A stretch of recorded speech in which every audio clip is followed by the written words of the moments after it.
waliwo abafererako abayisa abantu obubi si bangi ali omu Gaya aferera ku YouTube ali omu yatulugunya abantu obbi abantu ebbanga ddene complain mpitire nange webale nnyo SB4 yankubirako essimu nga ngamba ku Gaya oyo Alan Cruz naye nankubirako nange ne wabaawo abankubira mwenkubulize ekibuuzo Gaya oyo asaliddwa magezi ki asobola okukyuka n'alongosa ne yeenenya obudde tebunnayita yes but wanaaba alemereddwa okwenenya kyekyo kyowulira nga Katonda agamba nti ez'omubbi gabaaga ganaatera okuggwayo bwe gaggwayo tewaba reverse yonna eyo teriba reverse so nkusaba mwana wa maama munnayuganda munnange muntu munnanga because of kifaananyi kya Katonda kifaananyi kyange abantu booli mu kufera toninga down kyenyinza okugamba then to those abawemulirako tukakkane tubeere real to respecting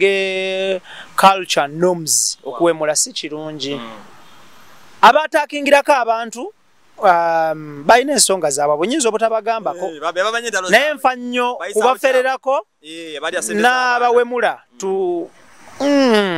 omuntu ali kuno okuyita kuliko solution naye ate nekyatakole awunzi agenda kikola so yembeera eyo naye nga mwebale kutwagala bannayuganda mwebale nnyo gavumenti nze sijja basaba musala emiwendo gya internet nze nja kubasaba nabo bayingireko ku internet balabe ochekeera because abantu babasabye naye muyingireyokko ogenda shooting video nga ya GB 5 oja uploading olabe kye kitegeeza ngamba babasalawo oja uploading nga tegenda because okwa-uploadinga video ya GB 5 osiitaana etwale dakika nkaga osiitaana kyokka bweyimirira ne pose nga data naggwawo eddayo mabega so muyingireyo namwe bwe mbate muyingiddeeyo mufune abaana bamwe bakikoleko mulabe obuzito bukirimu ate singa bali bamanyi bulungi ensonga bezitambula singa basemiwendo gya internet singa buli muvuka alina omulimu kati because bajja gamba tetuwa musolo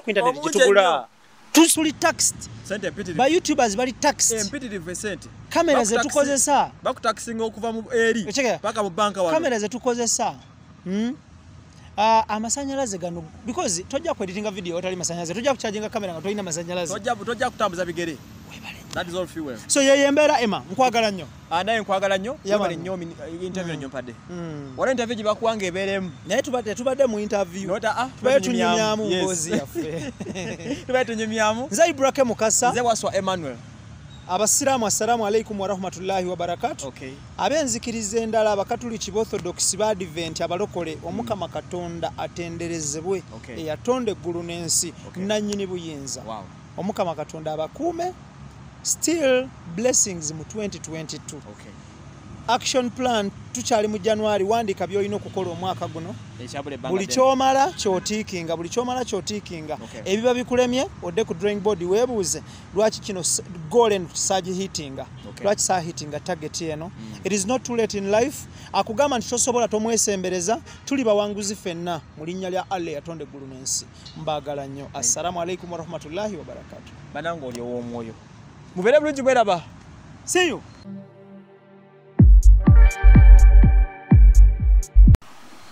eribeera topic ya lunaku lulala webazemo kufuna bosi ya nkwagala nnyo yesebo webale kola webale butapowa webale kulemerako webale na kugenda mu maaso tuli mu nsi ey'abavubuka batalina mirimu naye webale kwekuliyetingirawo mulimu ne weewa omulimu mu butuufu tetujja kubalinda abagaba emirimu abanoonya emirimu osanga nabo tebagina so ne tuyiiya bino bitubeeremu nkubiriza abantu mwenna abalaba tusobola openinga YouTube channels nga ziwera ne million 10 because Emma bwa subscribing okwange nange subscribe okukwe tewaba amna noma tewali buzibu bwonna tewali buzibu bwonna ochegeera so kyensaba abantu bakole but mwebale kutuzaala mwebale kutulabirira mwebale kutwola mwebale kutwagala tuli bamaanyi lwekyo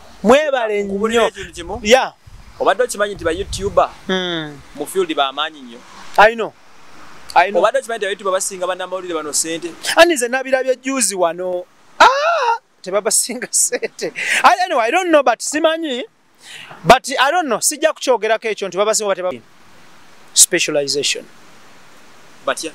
Kera ku macha tutunuulire tugambe nti yes nja kola obulimi n'obulunzi tebajja byagala naye lemerako. Obikole. Message eno wano wakulu nyeri ba vlogger. Ba vloggers ba Moana ba Brenda Katama oyo ali mu US bali Open Angel bali wano ba Fabe Music bakubananga ku social media ku YouTube. Kubaza na bakubinanga bafuna mu views. Nabiki. Kati owennanga oyo omulaba. Nga Fabi. Asookera ku macha ne yerimba mbwe agezese n'ebirala. Tuyina omululu, tuyina obutali bumativu n'obutakkuta. Bozuula nga amaanyi go gali mu kukola YouTube videos ng'onnyonnyola bunnyonnyozi nyanja na mega. Lemera okwo. Tours and travel Yes. Lemera okwo. Oyizo butakikuba leero bati lemera okwo. Because ojja kwagala okutagala. Okay. Oyagala okuyingira katugambe nga SB4 byakola. SB4 akubireyo. Yes, ebo. Because kati because ezo show za bantu ezo. Humanitarian charity ezo show ze mukola ezo. Muzimbira abantu, mudduukirira abantu. Nyinza okugenda nefuna views 10. Why? Because simanyi kuhandolinga abantu bano. Tomenda obanyonnyola.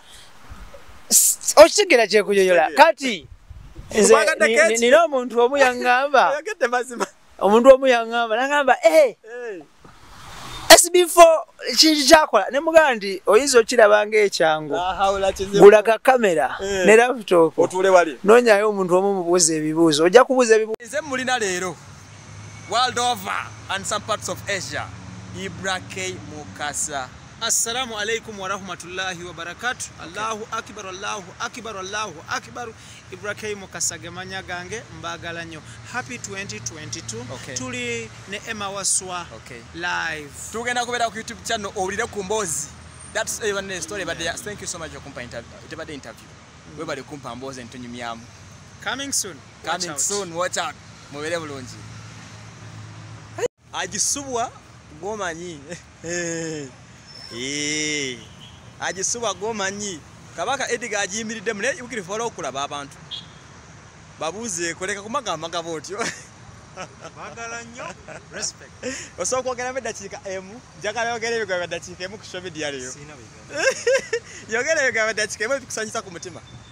Byaddakiika. Bagala nnyo bantu baffe abatuwagidde buli kimu. Tasobola kwogera dde. Nazola ebintu bibiri ebizibu. Naye mugambe settinga kamera otemetemebwa akalo ojja okumanya. Ndi kyakola akimanyi nnyo.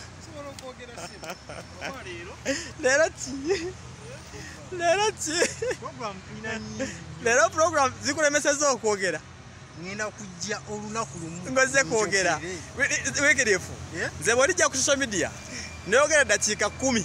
Nga toze mu bigambo byo. Ngenda kuwa emitwalo 5. Wesirikire.